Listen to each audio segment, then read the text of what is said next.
You ask Tiger to solve. This deals with linear equations with one unknown. The final result is t equals -4/49. Let's solve it step by step.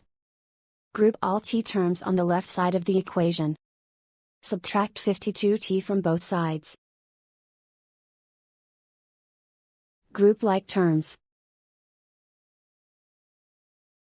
Simplify the arithmetic. Group like terms. Simplify the arithmetic.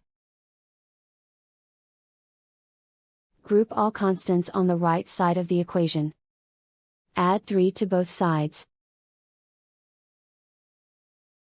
Simplify the arithmetic.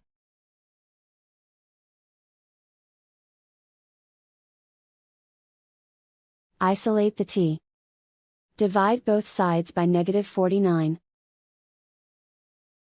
Cancel out the negatives. Simplify the fraction. Move the negative sign from the denominator to the numerator. And so the final result is t equals -4/49.